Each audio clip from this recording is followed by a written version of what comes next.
Okay so hello everyone. तो अगर आपने इस वीडियो में क्लिक किया तो शायद मोस्ट प्रोबेबली आपका जो आइल्स का जो रिजल्ट है वो आ गया होगा आपके हाथों में, और अनफॉर्चुनेटली किसी कारणवश आपको 6 बैंड से कम आए होंगे जो कि मिनिमम रिक्वायरमेंट्स है फॉर कनाडा। तो जब आप इस चीज़ के बाद अपनी जो रिसर्च है वो शुरू करते हो regarding colleges selection of college, तो आपको जितने भी ऑप्शंस हैं वो प्राइवेट कॉलेज के ही मिल रहे होंगे। और अगर ये केस नहीं है तो इसका मतलब है कि आपका जो एजेंट है वो आपको प्राइवेट कॉलेजेस में जाने की फोर्स कर रहा है। तो कृपया करके कोई भी स्टेप लेने से पहले इस वीडियो को जरूर देख लेना, फिर बाद में अपने जो डिसीजन है वो बनाते रहना। सो हियर वी गो।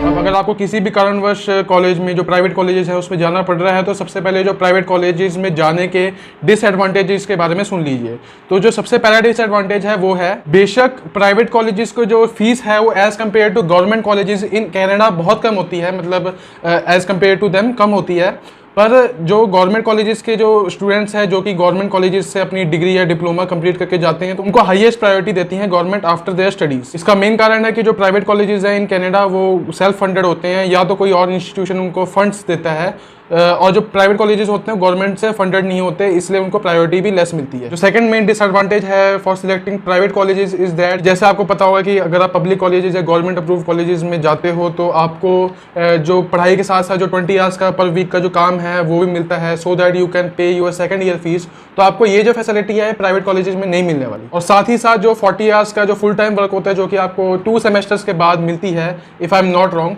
तो वो भी आपको नहीं मिलेगी इन प्राइवेट कॉलेजेस। जो थर्ड डिसएडवांटेज है जो कि मेरे हिसाब से सबसे बड़ा डिसएडवांटेज है कि आपको प्राइवेट कॉलेजेस में PGWP जो कि पोस्ट ग्रेजुएशन वर्क परमिट है वो नहीं मिलेगी। अब पोस्ट ग्रेजुएशन वर्क परमिट क्या होती है कि आपकी जैसे 2 साल का कोर्स है तो आपको 3 साल का वर्क परमिट मिलता है, उसी को पोस्ट ग्रेजुएशन वर्क परमिट बोलते हैं। या तो अगर आपका 1 साल का कोर्स है तो आपको 1 साल का वर्क परमिट मिलता है जिससे कि आप बाद में जाके PR हो सको। तो आपको पोस्ट ग्रेजुएशन वर्क परमिट की एलिजिबिलिटी नहीं मिलेगी, और अगर आपको पोस्ट ग्रेजुएशन वर्क परमिट की एलिजिबिलिटी नहीं मिली तब आप अपनी PNP या PR अपनी फाइल नहीं कर सकते। अब मैं उनकी बात कर रहा हूँ जिनको कनाडा आके सेटल भी होना है और अच्छी तरह से पढ़ाई भी करनी है। तो अगर आपको स्टडी आपने कंप्लीट कर ली और फिर आपको इंडिया जाना पड़ा क्योंकि आपको वर्क परमिट नहीं मिलेगा, तो इंडिया में उस स्टडी का ज़्यादा कोई फायदा नहीं होगा। तो मेरे हिसाब से अगर आपने PGWP भी नहीं मिला आपको और आपने प्राइवेट कॉलेज भी सिलेक्ट कर लिया, इसमें इतनी सारी इन्वेस्टमेंट भी कर ली, तो एट द एंड आपको इंडिया ही मूव करना पड़ेगा। और आपने जो स्टडी कर रखी है कनाडा में तो इंडिया में भी उसकी ज़्यादा कोई वैल्यू होगी नहीं। सो मेरे हिसाब से तो ये जो जितनी भी आपने मनी स्पेंड की है वो सारी वेस्ट ऑफ मनी होगी। तो अगर आपको जानना है कि आपको जो कॉलेज है जो कि आपने सिलेक्ट किया है फॉर योर कोर्स वो उसमें वो DLI अप्रूव्ड है या PGWP उसमें मिलता है या नहीं, तो आपको क्या करना है, आपको अपनी कंप्यूटर खोलना है या फिर कोई फ़ोन खोलना है, उसमें गूगल क्रोम में जाके डेजिग्नेटेड लर्निंग इंस्टीट्यूट करके जो लिंक है वो मैं डिस्क्रिप्शन में डाल दूंगा, आपको खोलना है। उसके बाद फिर नीचे आपको जाओगे तो उसमें आपको प्रोविंस सिलेक्ट करनी है अपनी, जैसे कि मैंने ओंटारियो सिलेक्ट कर दी है। अब जब आप अपनी जो प्रोविंस है सिलेक्ट कर लेते हो तो नीचे आपको फिल्टर्स का ऑप्शन आएगा, तो फिल्टर्स का ऑप्शन में आप अपने जो कॉलेज का नाम उसमें टाइप कर सकते हैं। उसके बाद आपको कॉलेज की पूरी हिस्ट्री मिल जाएगी, सब कुछ मिल जाएगा कि कितने कैंपसेस हैं इसमें, और DLI अप्रूव तो होगा ही फॉर श्योर, क्योंकि अगर आप डेजिग्नेटेड लर्निंग इंस्टीट्यूट वाली साइट में देख रहे हैं तो जितने भी कॉलेजेस इसमें दिखा रहे हैं वो सब DLI अप्रूव्ड ही होंगे। और अगर आप राइट में देखोगे तो आपको PGWP का जो बॉक्स है वो देखेगा, उसमें आप देख सकते हैं कि अगर उसमें लिखा है येस तो मतलब आपका जो कॉलेज है वो वर्क परमिट दे रहा है, और अगर उसमें लिखा है नो तो इसका मतलब है कि जो आपका जो कॉलेज है वर्क परमिट नहीं दे रहा है। तो उस कॉलेज को कृपया करके ना ही सिलेक्ट करें, आपके लिए सही रहेगा। अब कुछ प्राइवेट कॉलेजेस भी हैं कनाडा में जो कि आपको PGWP देते हैं, तो उसके लिए आप अपने जो कॉलेज को मेल कर सकते हैं और पूछ सकते हैं कि आप जो कॉलेज है PGWP देगा या नहीं, या अगर आपका कॉलेज का रिस्पांस नहीं आता तो आप इस साइट में जाके आप अपने कॉलेज का देख सकते हैं अगर आपका कॉलेज जो है प्राइवेट है। अब जो फोर्थ डिसएडवांटेज है वो है कि आपको जो वीज़ा आने की जो प्रोबेबिलिटी है प्राइवेट कॉलेजेस में जो कि जिनमें ना ही आपको PGWP मिलेगा वो जो है बहुत कम हो जाती है, क्योंकि एम्बेसी में जो वीज़ा ऑफिसर्स हैं वो सोचते हैं कि आप जो है आपका जो मेन मोटिव है वो कनाडा जाके सेटल होना है, ना कि पढ़ाई करना और अपना जो फ्यूचर है बनाना। तो इसलिए आपका जो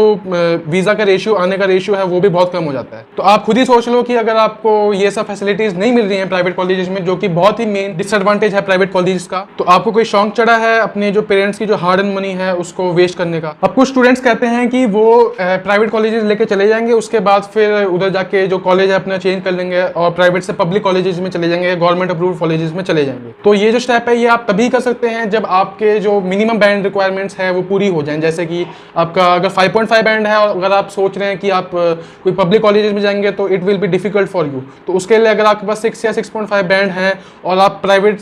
प्राइवेट कॉलेज में लेते हैं एडमिशन, उसके बाद पब्लिक कॉलेज में जाते हैं, तब वो आपके लिए ईजी हो सकता है। पर अगर आपके पहले से बैंड कम है फिर तो आपके लिए मुश्किल ही होगा। तो एट लास्ट अगर आपके साथ ऐसी कोई कंडीशन आ जाती है कि आप अपने इन बैंड रिक्वायरमेंट से ही आप प्राइवेट कॉलेजेस ही ले सकते हैं, तो मैं तो आपको सजेस्ट करूँगा कि अभी आप रुक जाइए और दोबारा से आइल्स का जो एग्ज़ाम है वो अच्छी तरह से दीजिए और 6 बैंड अबव लाइए या 6 बैंड लाइए ओवरऑल विद 6 बैंड ईच, जिससे कि आप जो नेक्स्ट टाइम ऑनवर्ड्स आप अपने जो कॉलेज है वो पब्लिक कॉलेज सिलेक्ट कर पाएँ। और दूसरी बात, अगर आपके अच्छे बैंड भी आए हैं और अगर आपको जो एजेंट है वो फोर्स कर रहा है फॉर हिज कमीशन कि आप प्राइवेट कॉलेजेस में जाएं, तो आप उस एजेंट को ही छोड़ दीजिए, आप दूसरे एजेंट, कोई ट्रस्टेड एजेंट के पास जाइए, जिससे कि आपको जो आपका कॉलेज है, जो पब्लिक कॉलेज है वो मिल पाए, वो आपके लिए बेहतरीन रहेगा। सो अगर आपको अच्छी लगी वीडियो तो लाइक करना, शेयर करना, सब्सक्राइब करना, और इंस्टाग्राम का आपको लिंक दिख रहा होगा ऊपर, तो आप मुझे उधर DM भी कर सकते हैं कोई भी रिलेटेड क्वारीज के। So that's it and I hope it will help you.